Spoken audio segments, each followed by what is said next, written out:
Hey guys, it's Bub here. About a year ago, we took a look at Project Luna, which was a project that aimed to make Windows 10 look as similar to Windows XP as possible. I recently heard from the developers of Project Luna, who have now moved on to Starix Project. This is a Windows OS that aims to look like the classic Windows 98-95 user interface.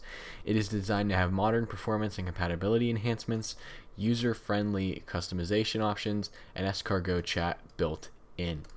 I'm excited to take a look at this because just based on the reputation in the past of these developers, Project Luna was incredibly impressive, and I'm so excited to see what this OS has to hold. The project also has a GitHub, so it is very open source.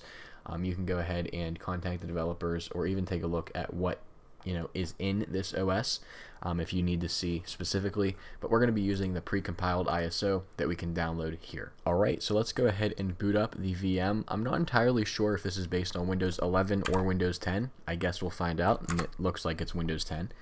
We're going to run through the installer, take a look at this OS, and just see what it looks like, see what it's like, see how it performs, and maybe we'll even take a look at this later in the future. So first thing, the background is blue, and this seems more purple or more blue than it typically is, which is okay.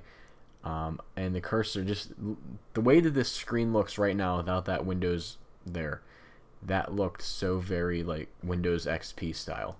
Let's go ahead and move forward. So this just looks like your typical Windows installer, nothing really special here, except custom install. We're going to go ahead and install Windows, and we'll be back once it is installed on the virtual hard drive. Alright, and the first thing I noticed is that there was no out-of-box experience. It's going to automatically bring us into the desktop. And look at that. Wow. Alright, so we're going to go ahead and... Alright, we already have an error, and that's frozen. Alright, first thing is I'm going to install VMware Tools so we get a little bit better experience here in this operating system. And then we'll take a look at what we have going on. But first impressions, it was a little weird at startup because it was playing the 95 startup sound. It looks like Windows 95, and then we had Windows 10 notifications. So that was fun. The first thing I'm noticing right now is that I am struggling to get to a file explorer. It looks like Explorer is like borderline ready to crash. The start menu isn't working, and there's our file explorer. All I wanted to do was install VMware Tools. Maybe it takes a little bit of time to actually load the operating system. Not sure why though.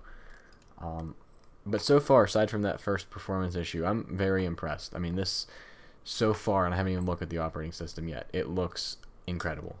Alright, and here we are. So here on the desktop, I actually really like this wallpaper. I'm not sure where it is or where it's from, but I really do like it. It was a great pick. Taking a look at what's on the desktop by default, we have the recycle bin. We have Starix files. We'll take a look at what's in here. So I guess these are just like the dependencies that Starix needs, like icons, software, or the retro bar. Yeah, so this just looks like dependencies. I would personally move those into the C directory out of the desktop. Internet Explorer, which I'm hoping is... Okay, it's Firefox. I was gonna say it would kind of be cool if the original Internet Explorer opened. Then we have the classic logon shell customizer. I don't know what that actually does. Never heard of that one before. Let's take a look. Okay, so it just looks like something to do with a theme. I'm not entirely sure. Then we have network, which will take us to the typical file explorer network discovery, and then this PC, which is again the file explorer. 6 gigabytes for the ISO. Well, at least that's what it's showing here. Taking a look in the start menu, you can see that this is Windows 10, as the Windows 95 text is replaced with Windows 10. Scrolling up, we can see we have programs, apps, documents, this PC, settings, search, help and support, run, log off, and shut down. Very similar to what we'd see in the Windows XP, Windows 98, 95 era. Except now we have update and shut down and update and restart, of course. Taking a look in programs by default, assuming I can get the start menu to come back up. There we go. Okay, never mind. There we go. We have maintenance, OpenShell, PowerToys is pre-installed, StarDock, startup, WinArrow tweaker, Windows accessories, your typical stuff, Windows admin tools, ease of access, PowerShell, Windows system, and then we have Firefox and MSN Messenger service. I assume this is that escargot, or no, is this? I'm not actually sure what that. It looks like real MSN. Then we have apps, which appears to be settings and Windows security. So that's like your UWP level apps. Your documents. We totally forgot to look at the README. I guess we'll take a look at that in a second. Settings, search, help and support, which should open. I actually don't know what that's going to open, because is there even help and support in Windows 10? I thought it always redirected you to the internet. Okay, well, I guess it just simply doesn't exist. It's just there for fun. We have a run dialog to take a look. WinVer was already typed in by default. This is Windows 21H2 19044. Not too out of date. We're pretty good there. Or actually, that is the latest version of Windows 10. I forgot that they're not on 22H2 or 23H2. Or if they are, I've been so out of the loop for so long, I don't know that those exist. And then, of course, like we've seen in other builds, opening a UWP app, you get the border on 3 sides, but not all 4. I'm assuming that's just a limitation of like Windows, because I've never seen a distro on a UWP app actually take up the title bar. Then down here in the system tray, we have, whoa, that's actually kind of cool, the older style volume. We have Windows Update, of course. Surprised it's actually enabled by default, because typically stuff like this has Windows Update disabled. We have VMware Tools, Windows, or Bluetooth rather, window blinds, the network settings, Power Toys. I've actually never played around with Power Toys. I probably should at some point.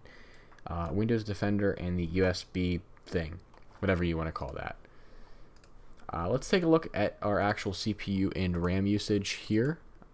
If I can go to Task Manager, there we go. The other thing I noticed is like right-click menus on the desktop. I mean, they're gray themed, kind of similar to what we'd see in actually Windows XP or 98. So this is a Core i7-10700K. I believe it's 2 cores in the VM. As we can see, it's idling 85-80% CPU, which is not great at all. And then we're using 1.2 out of 2 gigabytes of RAM allocated to VM, which isn't terrible, but it's not great. As we've seen, and again, it could be because we're virtualized, a lot of these things have been very glitchy. But again, it's a early release of this project made by a few developers. I'm not really holding anything against them. I think it's a really cool project, and I applaud them for taking it on. So with that being said, thank you for watching this video. If you liked it, make sure to subscribe from around here as I do all kinds of different technology videos, including device restorations. And that being said, I'll see you all in the next one.